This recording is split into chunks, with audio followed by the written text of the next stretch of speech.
South Asia Cup Dota 2 Championship.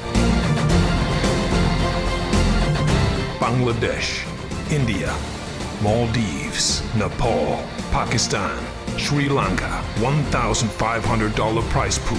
Be crowned kings of South Asian Dota. Organized by In-Game Esports, powered by Intel.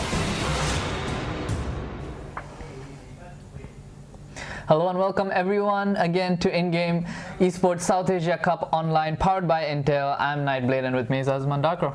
Hi Abdul, so we're back for even more exciting Dota 2 action. So we just saw a game getting concluded from the Group B side of things, where My Revenge actually managed to take a leg up on Blackout and playing one of their signature heroes as well, the Meepo.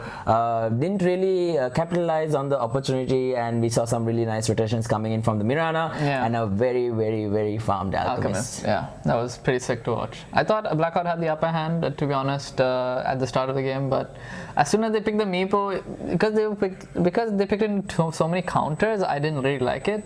But I thought it was one of the ace cards or whatever, but it really wasn't. I mean, I think we build up the expectations of the Meepo a little bit too much, and but anyway, I think either way, I think it would have been a good opportunity if the Meepo actually got a decent start. And so far, the laning stage wise, he was actually doing quite well in terms of CS, also just hitting around 50-60 CS by around 7-8 minutes, which is a decent amount. And he was farming much faster than the Ember Spirit because he can clear up the mid wave and also jungle at the same time.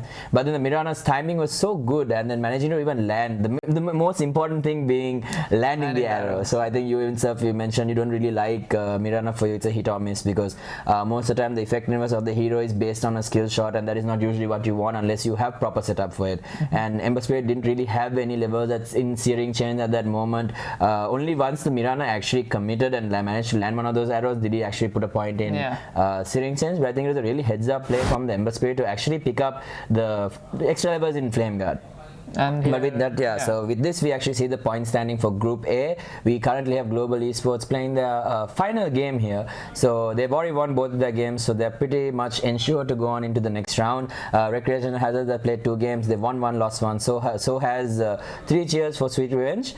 Team Mystics have played both their games and lost both of them. So they have 1 more game remaining. Not sure on who will be making it to the next one, because it'll be between Recreational Hazard and 3 cheers for Sweet Revenge. And Global Esports will actually be taking on 3 cheers for Sweet Revenge in this game that we're currently about to start in a little bit. So I think it'll be a very tough task for them to actually manage to try and defeat Global Esports, but anything can happen. That's the beauty of Dota.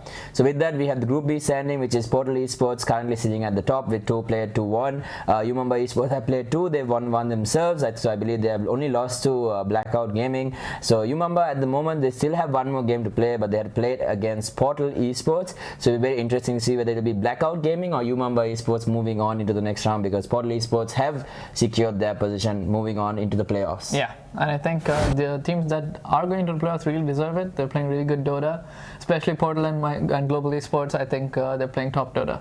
Yeah, definitely. I think we saw Global Esports in that game yesterday, and they were playing with their Naga Siren as well as their Leshrac, and they were playing so well, and the pace that they were keeping up, and just even the presence of mind for the Naga to be farming in the right place at the right time, avoiding all this pressure coming in from the side of Recreation Hazard. They actually smoked and they went in. They managed to win only 1 actual proper team fight throughout the whole game. They did manage to kill the Naga once during the laning stage, but that was about it. And then after that, she just skyrocketed in terms of net worth, and then even the song setup was actually so good. And with that, we actually have an award for the tournament MVP, which is nothing other than the Intel NUC. So once again, having an Intel Core i7 8809G with the Radeon graphics as well as the Intel chip, so dual chip basically put together for 1 chip, just to make sure that it has even better performance than most PCs that you would have in your home. And as you can see, it has a very nice soft form factor as well, so it's very portable, very compact, very easy to use, and best thing about it is you can play anything that you want on it, because the performance on it is actually so good. Yeah, I think it's a very easy to use and very something you really want if you're the person that really wants to take your PC to different places, especially if you want to do even video editing and stuff. It's very useful. Yeah, definitely, and I think just having it in terms, because a lot of people like to travel, and especially when you're in the esports path where you're a gamer and you want to be moving around a lot, just going to different places, trying to experience what their gaming scene is like, and just having something that is so portable and just easy to carry around. Whether you want to get extra games or even just go into a friend's place, get an extra game, you don't really need to carry a hard disk or anything like that. You can just take the whole PC and just plug it in. I mean, that's how convenient it is. And with that, we actually have the awards for the tournament. Yeah, so the HyperX awards for the winners from the tournament. Winners in the sense that we have a few options here. So we have the Gamer's Choice winner, which will be obviously voted by you guys who are currently watching. So we'll be